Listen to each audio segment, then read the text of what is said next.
नरखेड तालुक्यामध्ये 13 गावं पूरग्रस्त होती. मागच्या 30 वर्षापूर्वी या गावाचं पूरग्रस्त म्हणून पुनर्वसन झालं, पण नवीन गावात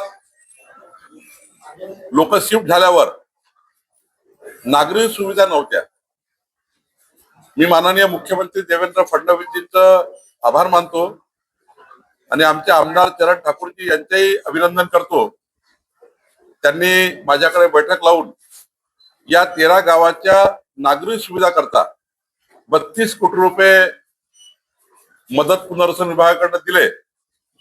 माननीय मंत्री गिरीश महाजनजी यांनी या ठिकाणी मदत केली आहे. आता आमचे जिल्हाधिकारी आणि आमचे सीओ जिल्हा परिषदेचे हे बसून या 13 गावांच्या नागरी सुविधा पूर्ण करतील आणि एक मोठा दिलासा 30 वर्षानंतर आमच्या नरखेड तालुक्याला मिळालेला आहे. मला पालकमंत्री म्हणून या सर्व गावकऱ्याचं या ठिकाणी अभिनंदन करायचं आहे. पुढच्या 6 महिन्यामध्ये हे संपूर्ण नागरी सुविधाचे कामं पूर्ण करायचे आहे. पुण्यात राहुल गांधी आज विद्यार्थ्यांसोबत संवाद साधणार आहे का? मी सांगितलं की हे नौटंकी आहे, नाटकबाजी आहे. काँग्रेस पार्टीचं जे या ठिकाणी त्यांचा जो प्लॅटफॉर्म आहे, त्यांचा जो पक्षाचा आलेख आहे तो घसरतो आहे आणि संपत असलेली काँग्रेस पार्टीला जिवंतपणा मिळवण्याकरता विद्यार्थी किंवा युवकांचा साथ घेऊन थोडा बेस मजबूत करण्याकरता काम करताय.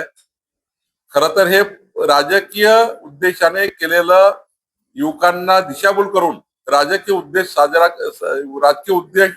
पूर्ण करण्याकरता काँग्रेस पार्टीचं या ठिकाणी पक्षाचं काम वाढवण्याकरता युवकांचा त्या ठिकाणी उपयोग करण्यात येत आहे. याकरता राहुल गांधी आता युवकाचा विषय घेऊन देशभर त्या ठिकाणी वेगळ्या पद्धतीने अशा पद्धतीची नौटंकी करतायत. युथ आयकॉन मुख्यमंत्री देवेंद्र फडणवीस उद्या नागपुरात 30,000 जेन सोबत संवाद साधणार आहे. काय विकास केला, काय नाही, आणि एकूणच संवाद असणार नाही. एकदम चांगला आहे. आमचे मुख्यमंत्री नेहमीच युथ आयकॉन राहिलेले आहे. या महाराष्ट्राच्या युवकांना माननीय देवेंद्रजीच्या नेतृत्वावर विश्वास आहे. या राज्यातले युवा हे नेहमीच त्या ठिकाणी देवेंद्रजीच्या प्रत्येक भूमिकेशी सहमत राहिलेले आहे. त्यामुळे चांगला कार्यक्रम होतोय आणि याच पद्धतीने महाराष्ट्रातल्या सर्व जिल्ह्यामध्ये पुढच्या काळामध्ये देवेंद्रजीच्या नेतृत्वामध्ये देवेंद्रजींना युवा आयकॉन म्हणून त्या ठिकाणी त्यांची जी पसंती आहे त्या पसंतीचे कार्यक्रम आहे. आज बैठक आहे सर. पुण्यात राडा सुद्धा झाला, पोलिसांनी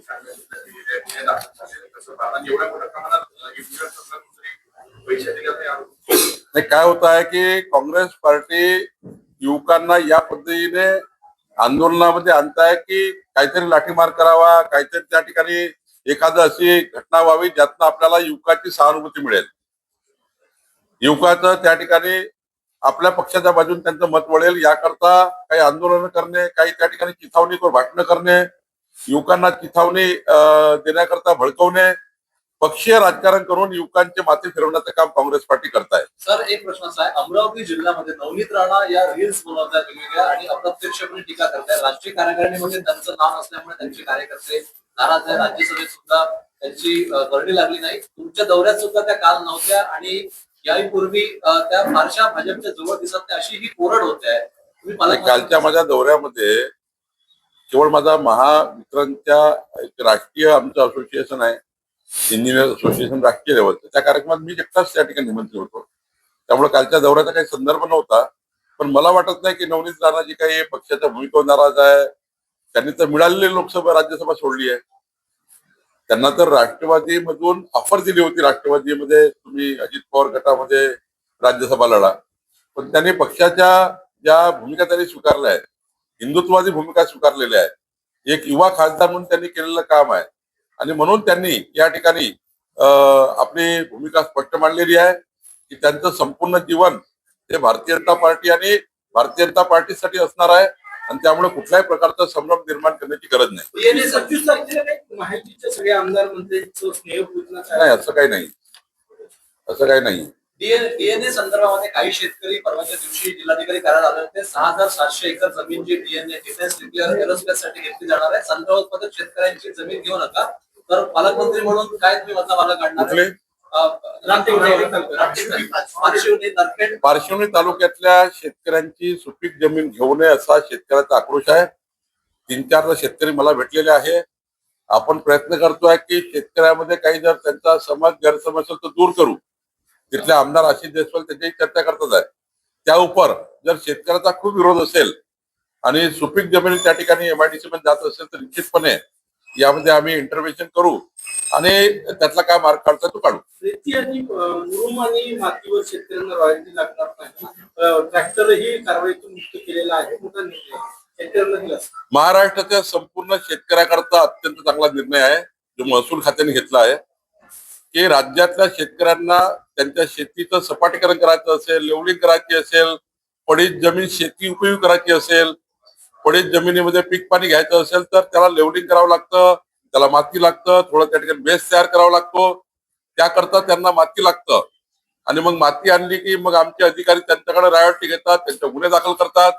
आता मात्र या राज्यामध्ये कुठल्याही शेतकऱ्याचं ट्रॅक्टर पकडायचं नाहीये. शेतकऱ्याला लागणारी माती याची रॉयल्टी घ्यायची नाहीये. शेतकऱ्याचं शेतघर असेल त्याच्याकरता रॉयल्टी घ्यायची नाही. शेतकऱ्याचं शेत जमिनीकरता लागणारा कुठलंही साहित्य किंवा त्याला लागणारी कुठलंही उपयोगाचं साहित्य हे त्याला वापर करताना शेतकऱ्याच्या कुठल्याही अडवणूक करायची नाही असे आदेश तहसीलदार, तलाठी आणि पोलिसांना दिलेले आहेत. त्यामुळे आमच्या शेतकऱ्यांना उद्या शेतीमध्ये मजबूत करायचं आहे. शेतकऱ्यांच्या पाठीशी सरकार भक्कमपणे उभा आहे. राहुल गांधीचा कार्यक्रम होऊ नये यासाठी षडयंत्र आहे असा आरोप बीजेपी किंवा कसं आरोप कार्यक्रम होऊ नये यासाठी. कार्यक्रमच बोगस आहे, डिफॉल्टर आहे.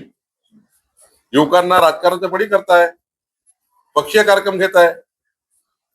काही एनजीओचा आहे का? राहुल गांधींनी काँग्रेस पार्टी या ठिकाणी वाचवण्याकरता कार्यक्रम, युवकाचे कार्यक्रम घेत आहे. निसटलेला जनाधार पुन्हा एकदा वापस यावा याकरता कार्यक्रम घेत आहे. ते काही देवपूजा करायला आले का? त्यामुळं वडेट्टीवारजी राजकारणाकरता युवकाचा त्या ठिकाणी वापर करू नका. राजकारणाकरता युवकाचा वापर करून त्याचे माथे भडकवू नका.